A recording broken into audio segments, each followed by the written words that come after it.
피터 드러커 자기 경영 노트 굉장히 유명한 책이고요. 오늘 총 7장 중에서 시간하고 공헌 두 가지 제목을 가지고 나눠보도록 할 텐데요. 그 책을 읽어보니까 공헌의 내용이 꼭 그 하나님 우리에게 주신 명령 중에 내 이웃을 내 몸같이 사랑하라 하는 그 말씀과 맥이 닿는 것 같아서 그 주요 핵심 말씀을 한번 제가 마가복음 12장 31절 뽑아봤고요. 이따 설명을 좀 드리도록 하겠습니다. 저는 저기 CBMC 강북비전지회 소속이고요. 하는 일은 그 조그만 컴퓨터 소프트웨어를 개발하는 조그만 벤처 업체를 이제 운영하고 있습니다. 그래서 CBMC 나온 지는 한 11년, 12년 이 정도 된 것 같습니다.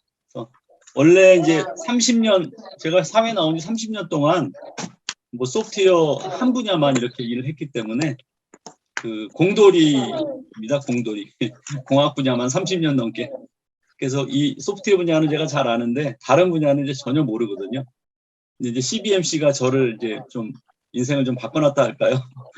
그 목사님들이 펑크를 내실 때마다 그 지회 어른들이 자꾸 이제 설교를 시키셔가지고 얼레벌레 이제 설교하다가 이제 성경적 세계관이라는 그 이제 그 세미나를 또 정리하고 그러다 보니까 이제 책도 프레임 수업이라는 책도 이제 쓰게 돼서 작년에 이제 책을 한 권 썼고요.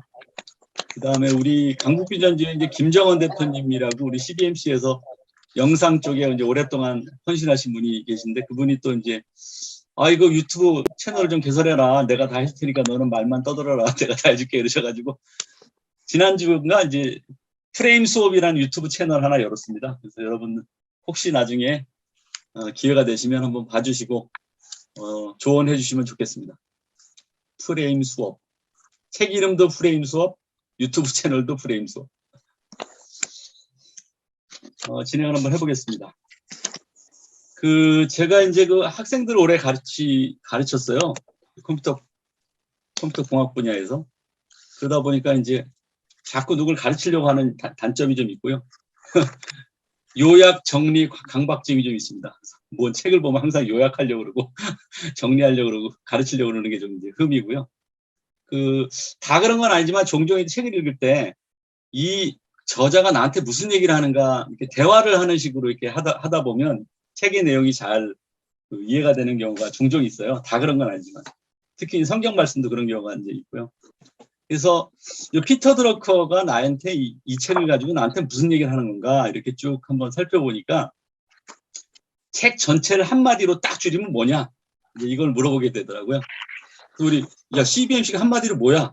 그러면 비즈니스 세계에 하나님의 나라가 임하게 한다 이렇게 비전이 한마디로 줄어들듯이 피터 드러커의 자기경 노트 이걸 요약해서 한마디로 하면 뭐야? 이렇게 보니까 목표 달성 능력을 높이는 방법이더라고요. 보니까 이제 피터 드러커가 우리한테 내가 목표 달성 능력을 높이는 방법을 알려줄게 이렇게 얘기를 하고 있는 것처럼 저는 느껴졌습니다. 그래서 이 목표 달성 능력을 이제 높이려고 그러는데 그 목표 달성 능력이 뛰어난 사람이 누굴까 이렇게 이제 설명하는 대목이 일장에 나와요. 근데 이제 그 피터 드러커가 보니까 저한테 이렇게 얘기를 하는 것 같더라고요. 나보다 이 세상에서 비즈니스로 성공한 많은 사람들을 나보다 많이 만나본 사람들이 있어? 그거 아마 많지 않을걸? 내가 어마어마하게 성공한 사람들을 많이 만나봤는데 이 사람들이 보니까 그 공통점이 없어. 내가 보니까 그 얘기를 64페이지 한 페이지 전체를 하고 있는 거예요. 그래서 여기 잠깐 읽어드리면 외향적인 사람, 내향적인 사람, 사교적인 사람, 수줍음 많이 타는 사람, 괴짜, 꼼꼼한 사람, 뚱뚱한 사람, 훌쩍한 사람, 천하태평인 사람, 술고래, 포근한 사람, 차가운 사람, 공부하는 사람, 학자 같은 사람, 공부 안 하는 사람, 다양한 분야에 관심 있는 사람, 좁은 영역밖에 모르는 사람, 자기중심 사람, 따뜻한 사람, 차가운 사람, 논리적인 사람 이렇게 해가지고 64페이지 한 페이지 전체가 다 이러이러한 사람들 다 만나봤는데 목표 달성 능력하고 관계가 없어. 이 얘기를 하는 거예요. 그러면 목표 달성 능력이랑 관계 있는 사람은 누구예요? 이렇게 내가 물어봤더니 목표 달성 능력 있는 사람은 실행 능력이 있는 사람이야. 이렇게 딱 얘기를 하더라고요. 실행 능력. 그러니까 아무리 똑똑하고 아무리 잘나고 아무리 공부를 많이 해도 이 실행 능력이 없으면 안 돼. 그래서 제일 중요한 거 목표 달성 능력을 높이는 제일 중요한 항목은 뭐냐면 실행 능력에 있어. 이 실행 능력은 습관에 의해서 훈련될 수 있고 누구나 다 훈련할 수 있어. 근데 이게 대신 힘든 게 왜 그리 힘드냐면 몸에 뵐 때까지 지겹도록 반복해야 돼. 그래서 연습과 반복을 통해서 습관이 돼야지만 이 실행 목표 달성 능력을 높일 수 있어. 이제 이게 1장입니다. 1장이고.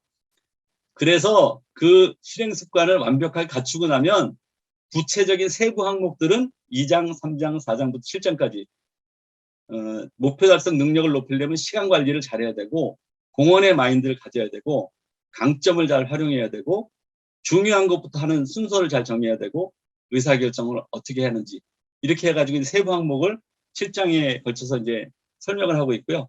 오늘은 그 중에서 2장 시간과 3장 공헌에 대해서 좀 살펴보려고 합니다. 그래서 이제 요 2장과 3장의 목차를 보니까 목차를 잘 보면 그 핵심 단어를 통해서 그 스토리를 알 수가 있을 것 같아요. 그래서 2장을 그 목차를 딱 보니까 핵심 단어가 4개가 나오거든요. 그래서 시간을 보면은 낭비하는 요소가 생각보다 많거든. 그거를 잘 찾아보는데 머릿속으로 생각하면 그게 잘 안 나와. 그래서 진단을 해가지고 노트에 적어봐. 그러면 낭비 요소가 나오거든. 그러면 낭비 요소들을 제거해서 짜투리 시간이 나오는데 그거 짜투리 시간은 의미가 없어. 한꺼번에 묶어서 통합하면 시간을 알차게 쓸 수 있어 하는 내용이 이제 2장의 시간에 대한 내용이고요. 이제 3장은 목표 달성을 하려고 보면 생각을 어떻게 바꿔야 되냐면 공헌이라는 항목에 집중을 하고 생각을 해야 돼. 이 공헌이 뭔 줄 알아? 봤더니 경영자, 지식 노동자가 헌신을 해야 돼. 헌신을.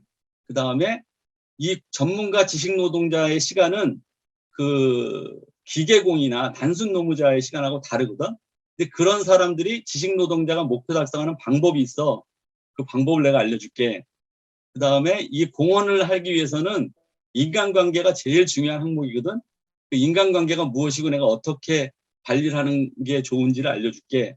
그리고 마지막에 회의인데 회의도 그냥 막연하게 회의하는 게 아니라 공헌이라는 목적과 목표를 두고 회의를 해야지만 바른 회의가 되고 그 회의를 통해서 공헌하게 되고 그 공헌을 통해서 목표 달성을 이루게 돼. 이렇게 이제 2장과 3장이 틀이 이렇게 되어 있습니다. 이 틀을 가지고 좀 세부적으로 살펴보도록 하겠습니다. 2장은 이제 시간에 대해서인데 오늘 그 시간의 그 2장의 내용을 들어가기 전에 간략하게 그 시간이라는 그 항목이 굉장히 그 신비롭고 오묘한 측면이 있거든요. 그래서 본문의 내용과 연결되는 건 아니지만 한번 시간에 대해서 조금 잠깐 생각해보고 진행을 할까 합니다. 제가 오래전부터 시간에 관심이 많아가지고 이 시간을 굉장히 좀 시간에 관련된 책이나 뭐 이런 학문적인 연구가 나올 때마다 조금씩 이제 보고 있는데 오래됐어요. 근데 시간이라는 게 정말 어렵더라고요. 그 카테고리별로 다 다르고. 그래서 이제 물리학 측면에서 보면 시간이 그 우리 고전 물리학을 집대성한 그 아이작 뉴턴이라는 그 과학자가 그 당시에 이제 그 시간과 공간은 변하지 않고 고정돼 있다고 생각했거든요. 근데 이제 아인슈타인이 오면서 상대성 이론을 발표하면서 세상에 변하지 않는 거는 빛밖에 없고 그 다음에 그 중력 작용에 의해서 시간도 빨라졌다 느려졌다 하고 공간도 휘어지는 거야. 다 상대적인 거야. 하는 물리적인 시각에서 바라보는 시간이 있고요. 생물학이나 이제 그 의학에서는 대사와 수명 얘기를 하는 것 같아요. 그래서 뭐 이제 예를 들자면 이제 그 심장 박동수가 동물마다 이제 거의 정해져 있는데 횟수가 쥐 같은 것들은 심장이 빨리 뛰잖아요. 그러니까 이제 그 횟수가 정해지니까 빨리 뛰는 동물들은 수명이 좀 짧고 코끼리나 그 거북이 같은 거는 이제 심장 박동이 되게 느리거든요. 그러니까 이제 횟수가 정해져 있다면 장수하게 되는 거죠. 그러니까 이제 의학이나 생물학에서 보는 수명이라는 시간이 있고요. 그 다음에 이제 심리학이나 이제 뇌과학에서 보면은 이제 그 세월이라는 관점으로 시간을 또 생각해 보는데 그 어릴 때는 시간이 되게 안 가거든요. 근데 어른이 되면 시간이 빨라지고 노인이 되면 시간이 화살처럼 날아간다고 그러지 않습니까? 그 왜 그럴까? 이렇게 봤더니 이제 심리학적으로 봤을 때는 그 전혀 경험해보지 못한 것들을 경험할 때는 뇌에 저장되는 데이터가 많아진대요. 그 예를 들자면 이제 뭐 어렸을 때 소풍 가려고 그러면 일주일 전부터 막 설레잖아요. 소풍을 안 가봤으니까. 그래서 가보면은 야, 선생님이 재밌는 게임도 하고 멋진 장소에도 가고 뭐 맛있는 음식도 먹고 뭐 술래잡기도 하고 장기자랑도 하고 보물찾기도 하고 그러니까 그게 다 신기한 거예요. 그러니까 저장되는 용량이 많거든요. 데이터가. 그러니까 이거 시간이 길게 느껴지는데 뭐 소풍을 뭐 100번쯤 가고 뭐 해외여행까지 뭐 가고 뭐 여기 이대식 회장님 소풍 많이 가보셨잖아요. 해외. 그러니까 이대식 회장님이 지금 소풍 간다고 설렐 일이 없는 거예요. 왜냐하면 새롭게 저장할 데이터가 없어. 다 알아. 모든 걸 다 알기 때문에. 그러니까 새로운 데이터를 저장할 것이 없으면 그 시간이 굉장히 빠르게 지나간다고 생각하는 거예요. 그래서 이제 나이가 들수록 경험해보지 못한 새로운 일을 도전해야 인생을 이제 알차게 누릴 수 있다 이런 얘기를 하는 게 이제 심리학이나 저 뇌과학에서 보는 이제 시간의 개념이고요. 그 철학이나 신학에서 보면 어거스틴이 얼마 전에 제가 이제 그 고백록이라는 책을 옛날에 봤다 다시 한번 봤는데 그 어거스틴은 하나님의 시간을 영원으로 보더라고요. 영원이라는 시간이 있는데 그러니까 신 외에는 영원이라는 특성을 가질 수 없는 거죠. 그래서 신 외의 피조물은 한계가 있는 것이고 그래서 모든 피조물은 하나님이 만드셨기 때문에 영원하지 않은 거죠. 시작점이 있는 거죠. 그래서 모든 만물은 하나님이 다 만드셨다. 그래서 이제 요한복음에 보면은 그 모든 만물이 말씀으로 이루어졌는데 어떤 만물도 말씀 없이 이루어진 것은 하나도 없다. 이런 개념이 나오고요. 어거스틴이 아마 시간에 대해서 굉장히 그 관심이 많았던 것 같아요. 그래서 하나님 앞에 거의 울부짖다시피 매달리면서 기도하는 장면이 나오는데 하나님 도대체 시간이 뭡니까? 시간을 알아보려는 노력을 굉장히 많이 해요. 그래서 하나님 시간은 없는 겁니까? 과거의 시간은 지나갔으니까 없고 미래의 시간은 아직 안 왔으니까 없고 그러면 결국 시간은 현재밖에 없습니까? 현재는 올해를 말하는 겁니까? 이번 달을 말하는 겁니까? 오늘을 말하는 겁니까? 오늘도 현재 찰나의 시간은 계속 지나가고 있는데 그러면 이 현재 찰나 말고는 시간이 없는 겁니까? 이렇게 막 울부짖으면서 물어보면서 하나님한테 제발 좀 시간 좀 가르쳐 달라고. 그 다음 장에는 또 뭐 그러면 근데 그 과거의 시간은 우리의 기억 속에 살아 있고 미래의 시간은 우리의 기대 속에 살아 있으니까 결국은 시간은 존재하는 거네요. 하나님 도대체 시간이 뭡니까? 이제 물어보는 장면이 이제 나오고요. 시간이 굉장히 궁금했나 봐요. 저는 뭐 이제 어거스틴 정도는 아니지만 시간에 대해서 굉장히 궁금한 상황이고요. 그 예전에는 그 과학적으로 볼 때 시간의 비실제성 그래가지고 시간은 존재하는 것은 아니다.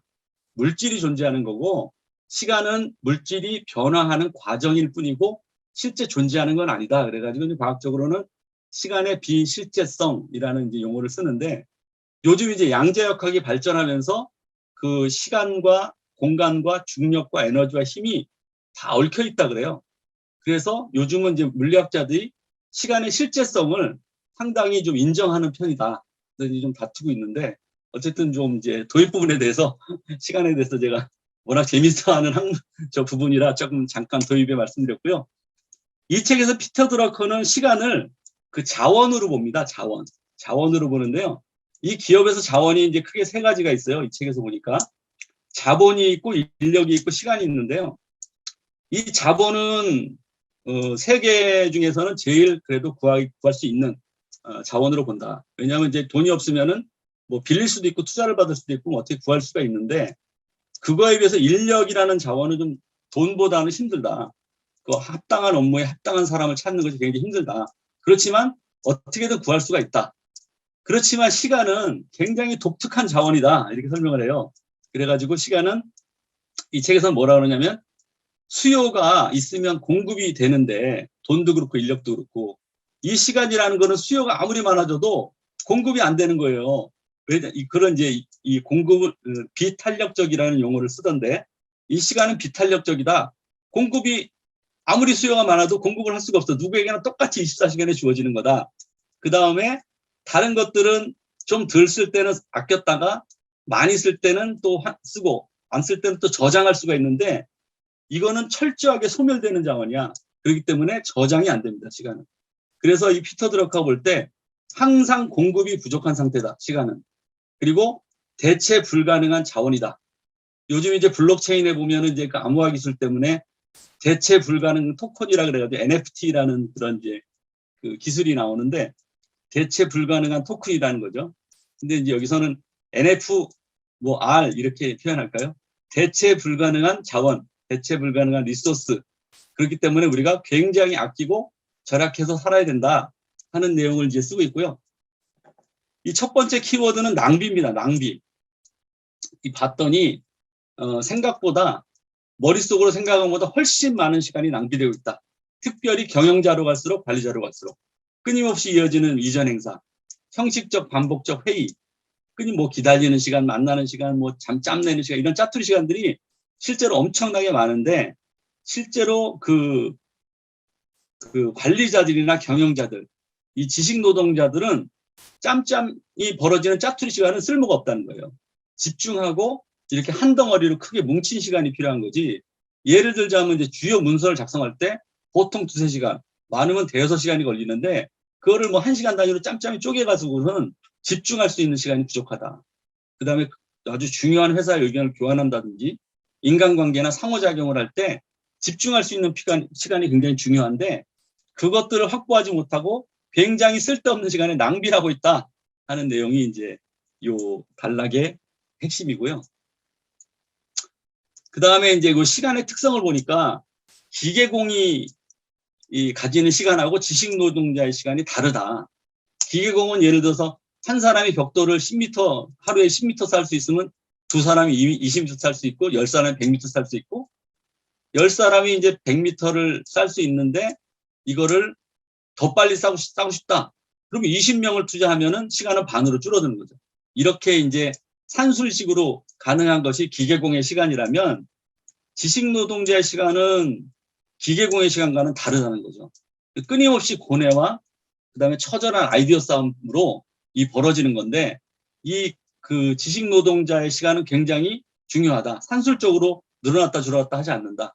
그래서 여기 사례가 하나 나오는데 2차 세전 후에 영국 경제가 왜 이렇게 침체됐냐. 영국이 어딥니까? 대영 제국 해가 지지 않는 나라, 프랑스, 뭐 스페인 이런 나라들하고 전 세계를 호령하는 나라인데 2차 세대대전 위에 왜 이렇게 침체되는 거야. 나라가 지금 뭐 굉장히 옛날에 영화를 누리지 못하고 있잖아요. 그것이 이제 이유가 뭐냐면 기업인들이 노동자처럼 짧은 시간만 일하려고 했기 때문에 벌어진 일이다. 이렇게 책에서 피터 드러커는 이야기하고 있습니다. 그래서 이 지식 노동자의 시간은 끊임없는 고뇌와 처절한 아이디어 싸움인데 이 내용은 3장의 헌신과 공헌으로 연결이 됩니다. 거기 가서 좀 더 설명드리도록 하고요. 그 다음에 제가 이제 이 내용을 정리하다 보니까 요즘 우리 직원들 중에 이제 다 그런 건 아닌데 일부의 직원들이 이 정부가 이제 52시간제 이런 것들을 하면서 긍정적인 효과가 있어요.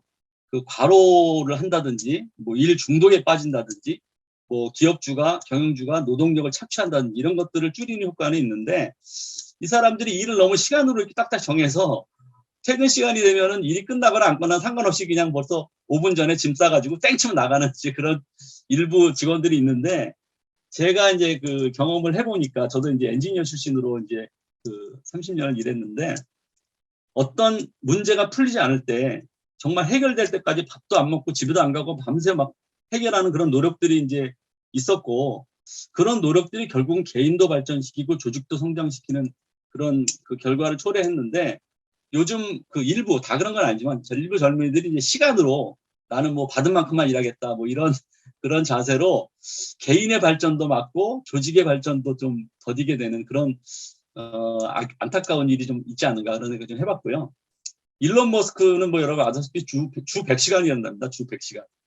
그리고 이제 얼마 전에 이제 화면을 영상을 하나 보니까 이제 셀트리온을 만든 서정진 회장 같은 경우는 공부를 2년 동안 해가지고 약학, 의학을 공부해가지고 지금 셀트리온을 회사를 만들어서 5천만 원을 갖고 시작한 회사가 11년 만에 세계 1000대 기업 안에 들어가는 기업을 토했지 않습니까? 그래서 시간의 이제 중요성을 강조하고 있고요. 그 다음에 이제 두 번째 키워드는 진단입니다. 진단인데 이제 사용하는 당신이 무슨 일을 하고 있어? 물어보면 아, 나는 3분의 1은 어떤 일에 쓰고 3분의 1은 어떤 일이고 3분의 1은 어떤 일에 쓰고 있지.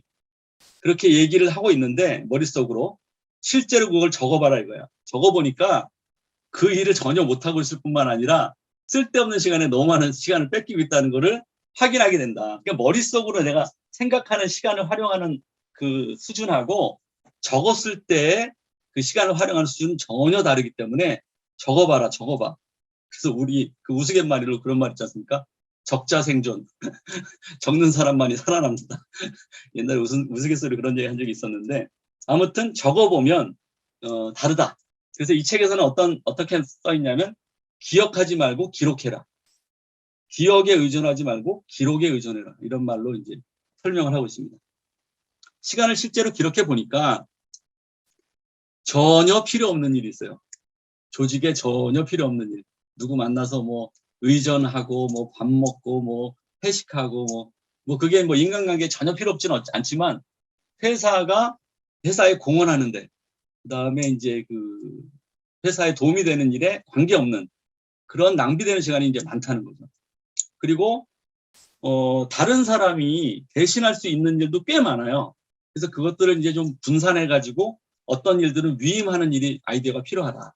위임을 해야 되는데 그걸 자기가 혼자 아니면 안 된다고 다 짊어지고 본인이 정작 써야 되는 시간을 하나도 못 쓰고 쓸데없는 일에 낭비하는 시간이 너무 많다. 그러니까 다른 사람이 대신할 수 있는 일은 과감하게 위임해라. 그런 이야기가 되어 있고요. 결국 경영자 스스로 통제해 봤을 때 생각을 해보고 기록하고 진단해 봤을 때 회사의 목표 달성에 아무 영향이 없는 일들은 과감하게 통제하고 제거해 버려라 하는 내용이 이제 진단에 대한 내용입니다. 그다음에 이제 세 번째 핵심은 이제 제거인데요. 제거. 그 진단에서 그 쓸데없는 시간이 이제 확인이 됐으면 그걸 제거해야 되겠죠. 첫 번째 예는 어떤 예를 들었냐면 시스템의 결함 또는 통찰력 부족에 따른 시간 낭비 요인을 파악하라. 그래서 여기는 이제 어떤 얘기가 되냐면 회사에 보면 반복되는 문제들이 있어요. 반복되는 문제들. 그러니까 여기서 어떤 얘기를 들었냐면 4분기 결산이 나와야 그 결산서에 보면은 아직 미처분한 예산이 있거든요. 그럼 그때 가서 이제 부리부리 야 이거 빨리빨리 써야 돼. 이거 안 쓰면 내년에 예산이 잘려. 그런 일이 매년 반복된다는 거예요. 그러니까 이제 그 예를 하나 들은 건데 그러면 4분기 결산 나올 때까지 기다리지 말고 3분기 결산으로 가결산을 한번 해보는 건 어때? 그 가결산에서 낭비가 미리 이제 소진되지 못한 예산이 있으면 미리미리 계획해서 한 분기는 먼저 땡겨서 계획할 수 있잖아. 이런 식으로 시스템 결합이나 또는 통찰력 부족에 따른 낭비 요소를 파악하고 그거를 수정하는 노력을 하면 시간 낭비 요인을 굉장히 제거할 수 있다. 이런 이제 이야기를 하고 있고요. 인력 과잉을 경계하라. 그러니까 필요하다고 해서 사람을 너무 많이 뽑아놓으면 불필요한 인력을 뽑은 것뿐만 아니라 그 사람들랑 인터페이스 하는데 시간을 너무 많이 쓰니까 돈 낭비, 시간 낭비가 된다 이런 거예요. 저 그렇게 보니까 옛날에 제가 이제 지금 회사 차리기 전에 전 회사에 저기 벤처 업체에 있었는데 그 벤처 업체에서 이제 회사 조그마니까 의사결정이 이제 좀 빠른 장점이 있는 반면에 후다닥 보니까 이제 빨리 결정하고 실수하는 경우가 많은데 예를 들자면 우리가 이제 뭐 투자를 받아놓고 어떻게 운영을 할 거냐를 생각하다가 MBA 출신 이제 그 인원을 좀 보충하자 그래가지고 경영 쪽에 이제 사람을 영입했더니 그 사람이 옥상옥이 돼가지고 그 사람하고 인터페이스 하는 시간에 너무 많은 시간을 뺏기는 거예요.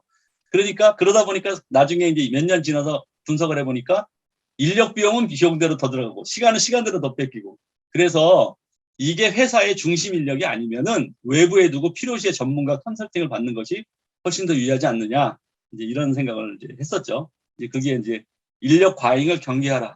피터 드러커도 아마 동일한 이야기를 하신 것 같아요. 그 다음에 조직 구조상의 결함에 따른 빈번한 회의를 줄여라. 예전에 사실 뭐 대기업들이 다 그렇듯이 그냥 정기회의가 있잖아요. 주간회의, 무슨 주간 업무 보고 뭐 월간회의, 무슨 회의, 분기회의. 그게 그냥 실제로 이슈가 없는데 그냥 정기적인 회의를 계속 하는 거예요. 똑같이. 근데 그게 사실은 많은 사람들이 그 시간에 그 자리에 모여야 되는 굉장히 불합리하고 비효율적인 요소가 있거든요. 이제 그래서 그런 형식적인 것을 제외해라. 이런 내용이고요. 그 다음에 이제 정보 관련 기능 장애를 제거해라. 그래서 이제 여기선 병원 사례가 나왔는데 이제 환자가 이제 치료를 받다가 이제 그 수술실이나 이제 진료실에서 이제 나오면은 그 입원실을 가려면 그 입원실이 어딘지를 서로 찾느라고 그냥 난리를 치는 거예요. 그런데 간호사 물어보면 간호사 누가 알고 있냐? 그 관리한 사람 쫓아가가지고 이것 때문에 뭐 엄청나게 시간을 많이 소모하는데 아니 그 입원실 현황 자료만 하나 공유할 수 있으면 그게 되게 간단하게 해결되는 일인데 그런 것들 이렇게 못하냐. 그래서 정보 관련 기능 장애를 제거해라. 아마 이게 2005년도에 썼기 때문에 지금은 뭐 기업들이 뭐 ERP 시스템 같은 거를 통해서 전사 자원이 공유되지 않습니까? 이제 그러니까 이런 요소는 이제 IT 시스템이나 전산화 작업으로 상당히 이제 줄어들었을 걸로 보는데 아무튼 그 정보를 잘 공유하고 그래서 정보가 없어가지고 시간 낭비하는 일은 줄여야 된다. 이런 얘기를 이제 하고 있습니다. 그 다음에 이제 네 번째 시간은 이제 통합이라는 그 키워드인데요.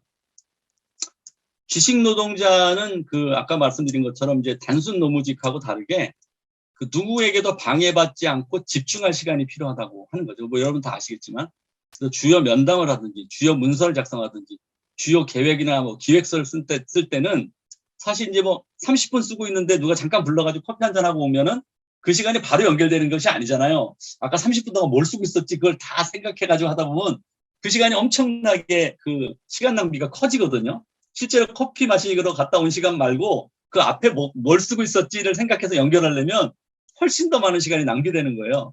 그러다 보니까 시간을 좀 집중할 수 있는 시간이 필요하다. 그리고 자투리 시간, 쪼각난 시간으로 그 중요한 일을 하기 힘든 거죠. 예를 들자면 이제 지금 오전에 회의가 끝났는데 30분 뒤에 또 미팅이 있어. 그럼 30분 안에 아까 쓰던 기획서 안에 30분 동안 더 써볼까? 그래가지고는 효율이 안 난다는 거죠. 긴 시간 집중할 시간을 이제 만들어야 된다. 그래서 여기 이제 순의 카를손인가 이런 분의 이제 그 사례가 나오는데 아침 출근 전에 전화기가 없는 서재에서 90분 동안 매일 주요 일정을 다 소화하고 일정을 시작한다. 뭐 이렇게 해야 되는데 지난주에 읽어보니까 지난주에 얘기하다 보니까 이대식 회장님도 뭐 오전 10시부터 8시부터 10시까지는 외부에 일정 없이 혼자 집중하는 시간을 가진다. 뭐 이런 얘기를 하신 것 같은데 그런 것처럼 이렇게 그 지식 노동자는 그 연속된 시간을 확보하는 것이 중요하다. 그런 것들을 해서 네 가지 그 키워드로 시간을 설명하고 있습니다. 3장의 키워드는 이제 공헌입니다. 공헌인데 이 공헌의 첫 번째 키워드가 헌신이에요. 헌신. 이제 헌신은 공헌을 생각하는 일이라고 이게 책에 나왔습니다. 공헌하고 헌신은 딱 밀접한 관계가 있다. 그러니까 헌신은 공헌이고 공헌은 헌신이다.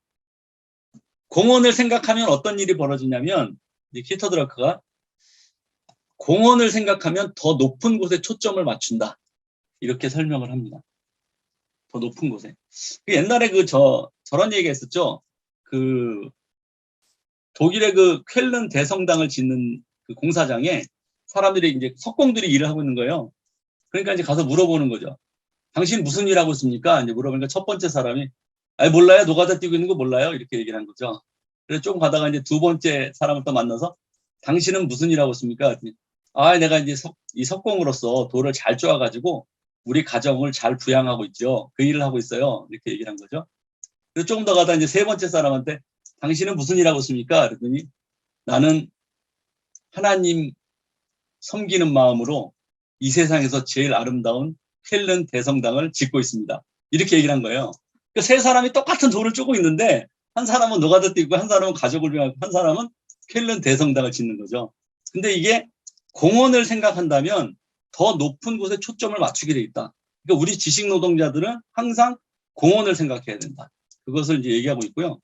두 번째로는 나가 아니라 우리를 생각해야 되고 조직 전체의 성과를 생각하고 거기에 책임을 지는 그런 생각을 항상 해야 된다. 경영자와 지식 노동자는. 그게 이제 헌신이라는 거죠. 그리고 헌신과 공헌에 초점을 맞추면 반드시 인재 육성에 관심을 가지게 된다. 그래서 인재 육성을 하는 강력한 추진력은 어디서부터 오느냐? 헌신과 공헌으로부터 온다. 이 마인드를 가져라 하는 것이 이제 피터 드러커의 생각입니다. 공헌을 생각하지 않으면 어떤 일이 벌어지느냐? 결과가 아닌 노력 자체에 빠지게 된다는 거죠. 그래서 제가 이제 이 말을 무슨 말일까 생각해 보면 뭐 예를 들면 제가 예를 들면 뭐 이런 거죠. 야, 너 어제 뭐 했어? 이렇게 물어봤을 때 노력 자체에 빠지게 사는 사람이 대답하는 건 어떻게 대답하냐면 지금 상반기 보고서 작성하고요. 오후에 부장단 회의를 미팅해서 마치고 저녁 때 고객 접대하느라고 밤늦게까지 야근했어요. 이거는 이제 노력에 집중하는 사람이죠. 노력에. 근데 공헌에 집중하고 공헌을 헌신을 생각하는 사람은 어제 갑자기 신제품 아이디어가 떠올라가지고 부장단 회의를 열어가지고 생산 가능한지 그 생산팀에다 점검한 다음에 이 단가가 얼마나 되는 게 좋겠는지 상품성이 있는지를 마케팅팀하고 회의를 해가지고 그 부서장 회의를 마쳤습니다. 그리고 이거를 고객을 만나서 우리가 이러이러한 제품을 가진 아이디어를 가지고 제품을 만들려고 그러는데 그게 고객이 좀 필요하겠는지 그런 것들을 어제 상담했어요. 답이 완전히 다르지 않습니까? 그러니까 공헌을 생각하는 사람은 자기가 아닌 남, 그다음에 회사 전체를 생각하는데 포커스를 맞추게 되고 공헌을 생각하지 않는 사람은 결과가 아니라 내가 얼마나 노력했는데 얼마나 야근했는데 몇 시간을 일했는데 여기에 초점을 맞추게 된다는 거죠. 그래서 제가 이제 그 요새 TV 중에 그 맛집 TV를 보다 보면 그 대박 맛집 있지 않습니까? 대박 맛집. 거기서 어떤 사장님이 인터뷰를 하는데 깜짝 놀랄 만한 이야기를 하나 들었는데 이런 말을 했어요. 사장님 이 정도 성공하고 이제 그러겠으면 이제 돈도 많이 버셨을 텐데 직원들한테 맡기고 좀 쉬고 그러시지 왜 이렇게 매달 나오세요? 그랬더니 그 할머니가 이게 보니까 사장 눈에만 보이는 게 있어요. 그러시더라고요. 사장 눈에만 보이는 게 있는 거예요. 왜 사장 눈에만 보이냐면 나 아닌 우리를 보고 조직 전체를 보고 확실한 목표와 방향을 설정하는 헌신의 마인드가 없으면 이게 보이지 않는데 그 마인드를 가진 사람은 사장밖에 없다는 거예요. 그래서 이제 그 얘기를 듣고 야 이거 피터 드러커가 얘기한 얘기랑 상당히 맥이 통하는 얘기가 아닌가 이런 생각을 해봤습니다.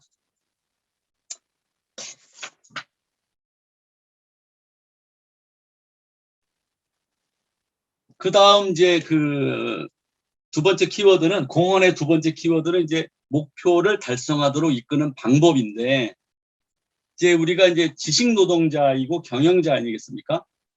근데 이제 지식 노동자가 착각하는 게 뭐냐면 우리가 제품을 만든다고 생각하는데 뭐 물론 우리 회사 같은 경우는 눈에 안 보이는 소프트웨어 제품이기도 하고 뭐 제조업 같은 데는 눈에 보이는 제품이기도 한데 지식 노동자가 제품을 만든다고 생각하면 안 된다는 거예요. 지식 노동자는 제품을 만드는 것이 아니라 아이디어와 정보와 개념을 만들어내는 거다.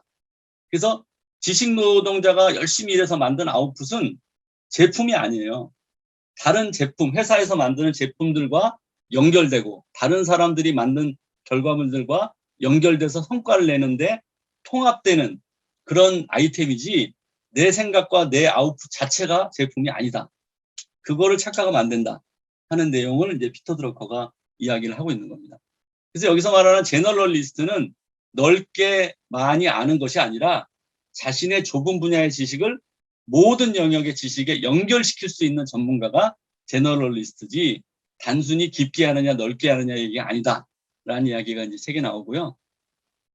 결국 자신의 공헌에 책임을 지는 사람은 자신의 한정된 분야를 조직 전체로 연결할 수 있는 사람이다. 이렇게 이제 이야기를 하고 있습니다. 제가 이제 우리 사무실 뭐 회사 조그마죠. 이제 그 조그만 회사 벤처기업인데 그 제가 생각하기에 이제 융합 시대에 꼭 필요한 인재상 이거는 누구냐? 업무적 오지랖이 넓은 사람이라고 저는 생각을 해봤습니다. 그 오지랖이 좀 넓어야 돼요. 옛날에 우리 회사 이제 무슨 일이 있었냐면 그 우리 이제 소프트웨어 회사니까요. 고객이 이제 불러가지고 이러이러한 소프트웨어 개발하려고 그러는데 그 견적 좀 내주세요. 할 수 있어요? 몇 개월 걸려요? 비용은 얼마나 들어요? 이제 이런 견적을 내러 이제 갔는데 우리 임원들 중에 이제 한 사람은 삼성 출신이고 한 사람은 SK 출신이에요. 근데 이게 뭐 딱 떨어지는 얘기는 아니지만 삼성 출신들은 좀 이렇게 그 뭐랄까 저도 삼성 출신이긴 하지만 좀 이렇게 냉정하다 그럴까? 자기 범위가 딱 있어요. 남의 범위를 자꾸 이제 넘어가지 않으려고 하는 이제 그런 특성이 있고 SK 출신들은 그 회사 그 인재상이 야생형 인재라고 하더라고요. 야생형 인재. 그래서 오지랖이 넓고 여기저기 관심이 많고 그런 성향을 좋아한대요. 그런데 이제 이 SK 출신 임원이 이제 그 오지랖이 넓은 스타일이에요. 그래요? 이 소프트웨어는 어디다 쓰는 거예요? 창고 관리요? 창고 관리 그 뭐 바코드가 있어요? 바코드는 뭘로 찍을 거예요? 그걸 물어보는 거예요. 안 물어봐도 되는 거, 견적만 내고 오면 되는데, 이거 다 물어보는 거예요. 그래가지고 사무실 들어와서, 야, 거기 바코드 해야 되는데, 내 친구 중에 바코드 하는 사람이 있던데, 또 사무실 들어와서 연결해. 그 바코드를 물어봐. 아, 그래? 그 스마트폰이랑 연결해가지고 바코드를 찍으면 굉장히 편리하다 이거지. 그 단가가 얼마야? 견적이 얼마야? 뭐 이렇게 해가지고, 해가지고 고객한테 소프트웨어 견적뿐만 아니라 바코드 견적까지 같이 낸 거예요. 그랬더니 고객이 너무 만족스러워하면서, 야, 그러면 바코드 업체 따로 연락하지 말고 니네가 소프트웨어하고 바코드까지 다 같이 내가 납품해. 이렇게 돼가지고 저희가 그 소프트웨어 납품할 때 소프트웨어 비용보다 바코드 마진이 더 컸다는 거예요. 그러다 보니까 오늘 이 피터 드러커가 목표 달성을 이루는 방법에 지식 노동자는 자기가 만드는 그 아웃풋이 제품이 아니고 아이디어 정보하고 개념이기 때문에 이 아이디어 정보 개념은 독립적으로 존재하는 것이 아니라 다른 사람하고 연결되고 통합하고 그 잘 전달하고 협력해야지만 좋은 성과를 낼 수 있어. 그러니까 너희들이 좀 오지랖을 넓게 가지고 다른 사람들이 뭘 하는지에 관심을 가지고 내 것이 어떻게 쓰일 수 있는지한테 다른 사람들한테 끊임없이 설명하는 노력이 필요해 하는 내용이 이제 그 목표 달성하도록 이끄는 방법에 나와 있는 설명입니다. 마지막으로 이제 그 목표 달성을 위해서 공헌을 해야 되는데 이 공헌에서 공헌을 하다 보면 공헌하려고 하는 신경 쓰는 사람이 제일 공통적으로 집중해서 신경 쓰는 게 뭐냐? 이게 인간관계라는 거예요. 공헌을 생각하는 사람은 인간관계를 반드시 생각하게 돼 있다. 그래서 왜냐하면 이 공헌을 하려면 기업이든 뭐 어떤 공동체든 간에 공헌을 하려면 기업 전체, 공동체 전체를 생각하는데 그 전체에서 미래를 향해서 제일 중요한 게 뭐겠습니까? 인간관계죠. 혼자 할 수 있는 게 아니거든요. 그러다 보니까 네 가지를 얘기했는데 의사소통을 명령식, 수평식이 아니고 하향식이 아니고 수평식으로 해라. 그러니까 이제 군대식으로 까라면 까라 이렇게 하지 말고 대화하고 물어보고 아랫사람이라도 의견을 물어보고 그 다음에 팀워크를 잘 갖춰야 되는데 지배구조가 아닌 자발적인 협력을 유도해라. 말로는 쉽게 써있지만 상당히 어려운 얘기죠. 그 다음에 자기 개발에 힘을 쓰게 된다. 그래서 전문성, 자기 강점을 강화하기 위해서 계속 끊임없이 공부하고 나만 혼자 공부하는 게 아니라 같이 공부하고 같이 스터디하고 같이 성장하는 그런 자기 개발에 신경을 쓰게 된다. 그리고 인재를 육성하는 데 집중하게 된다. 그렇게 되는 거고요. 결국 우리가 이제 그 공헌하려면 기준을 낮게 잡으면 더 이상 성장을 못하니까 목표를 높게 잡고 함께 올바른 인간관계를 가지고 함께 성장하는 그런 노력을 기울여야 된다 하는 내용이고요.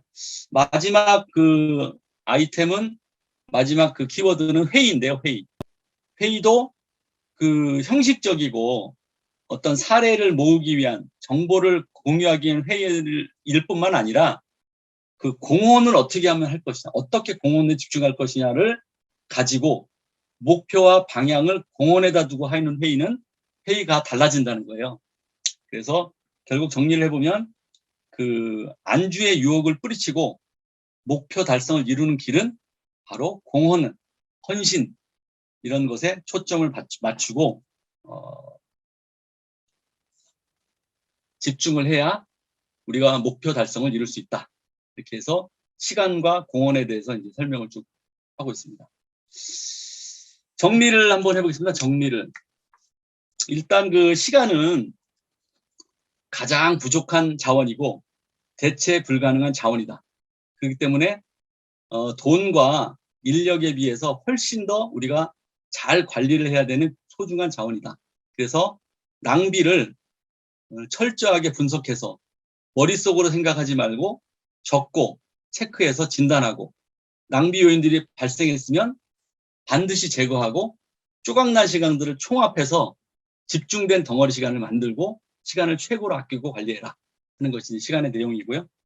공헌은 나 아닌 우리, 조직 전체, 그 다음에 내가 일한 아웃풋이 다른 부서에 어떻게 전달될 것인가, 다른 부서에는 어떻게 일을 하고 있고 어떤 쪽에 관심을 갖고 있나 하는 쪽에 끊임없이 노력하면서 알아내고 그것을 통해서 조직 전체에 공헌할 수 있는 길을 찾아내는 것, 그것이 헌신인데 그 헌신이 꼭 필요하다 하는 것과 그 전문가이자 지식 노동자는 우리의 아웃풋, 우리의 생산품이 제품 자체가 되기보다는 다른 부서의 아웃풋들과 결합해서 통합된 그 성과를 내는 것이기 때문에 항상 다른 부서와 조직 전체에 관심을 두고 생각을 해라.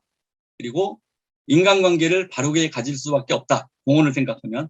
그리고 회의도 정보를 공유하는 회의가 아니라 그 목표와 방향을 공헌에다 두고 하는 회의가 중요하다. 이렇게 결론을 내리고 있습니다. 그리고 봤더니 그 막스 베버가 쓴 그 프로테스탄트 윤리와 자본주의 정신이라는 책에 보면은 소명으로서의 직업이라는 게 나오지 않습니까?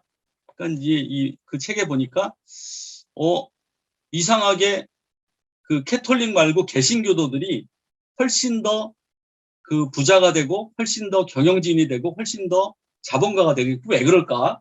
그 책을 쓴 게 이제 그 막스 베버가 쓴 그 책이거든요. 그래서 그 이유를 살펴봤더니 이 사람들은 직업을 그냥 직업으로 갖는 게 아니라 하나님이 우리에게 주신 소명으로 알고 거기에 매진하니까 이렇게 성공할 수밖에 없구나. 이제 그렇게 쓴 책을 이제 보았는데 마치 지금의 3장에 있는 공헌이라는 것이 물론 이게 기독교인을 대상으로 쓴 책은 아니지만 이 공헌이라는 것이 그 소명과 좀 맥이 닿아 있지 않나 이런 생각을 해봤습니다. 그래서 나 아닌 우리를 생각해야 되고 조직 전체를 생각해야 되고 내 거 중심이 아니라 다른 사람이 필요로 하는 나의 정보, 나의 아이디어가 있는지 끊임없이 관심을 가지고 공유하면서 조직 전체를 성장시키는 쪽에 목표를 두는 것이 이 우리 CBMC가 킹덤 컴퍼니를 이루는 굉장히 중요한 갖춰야 될 덕목이 아닌가 이런 생각을 하면서 조금 더 비약이 심할지 모르겠지만 결국 이것이 하나님이 우리에게 명령하신 이웃을 사랑하는 길이 아닌가 이렇게 싶어서 마가복음 12장 31절을 제 마지막에 좀 연결을 해봤습니다. 그래서 우리가 이제 이 책을 쭉 보다 보니까 이게 회사뿐만 아니라 우리 가정도 우리 교회도 내가 속한 공동체에도 적용해서 이웃을 내 몸같이 사랑하고 나 아닌 우리를 생각하고 조직 전체를 생각해서 어디 가서나 인정받고 어디 가서나 공헌하는 저와 우리 여기 모인 독서 포럼에 모인 모든 여러분들 되시기를 예수님의 이름으로 축복합니다. 네. 오늘 토의 마지막으로 토의 주제를 보겠는데 오늘 토의 주제는 첫 번째 시간에 대해서 내 시간을 한번 점검해보고 내 시간 중에서 혹시 비효율적으로 낭비되고 있는 시간이 있는가 생각해보고 있다면 앞으로 어떻게 개선해 나가야 될지를 한번 나눠보는 것을 첫 번째 토의 주제로 하시고요. 두 번째 토의 주제는 이제 그 지식 노동자 또는 경영자로서 내 일의 성과가 다른 부서 또는 인원에 전달되면 조직에 큰 도움이 될 수 있는 부분이 있는지 생각해 봅시다. 그래서 앞으로 개선할 부분이 있거나 혹은 이전에 개선했던 경험이 있으면 나눠주세요 라고 제가 토의 주제를 쓰면서 가만 생각해 보니까 지금 우리 CBMC 독서 포럼이 우리 정승영 팀장님하고 김성수 총무님이 이 독서 포럼을 운영하시는 것이 지금 그 지식 노동자로서 공헌에 대해서 CBMC 공헌에 대해서 생각하고 그거를 실천해 나가는 분들이 아닌가 이런 생각을 해보게 됐어요. 이제 사실 뭐 좀 전에 설명드렸지만 이 공헌이라는 게 나 아닌 우리를 생각하고 조직 전체를 바라보면서 CBMC 조직 전체를 바라보면서 이 독서라는 것이 굉장히 좋은 훈련 아이템이라고 생각하고 여기에 헌신하고 공헌하는 마음이 있었기 때문에 이 독서 포럼이 운영되는 것이 아닌가 생각하면서 감사의 마음과 존경의 마음을 표합니다. 그래서 여러분들도 혹시 이제 그런 사례가 있는지 한번 생각해 봐 주시고요. 뭐 짧은 시간에 그런 것들이 생각이 나지 않으면 세 번째로는 자기경영 노트 2장, 3장 내용 중에서 가장 인상 깊었던 대목이 어디 있는지 그리고 세 가지 중에 뭐 시간 되는 데까지 한두 가지씩 이렇게 나눠주시면 좋겠습니다. 이상으로 2장, 3장 발표를 마치도록 하겠습니다. 감사합니다.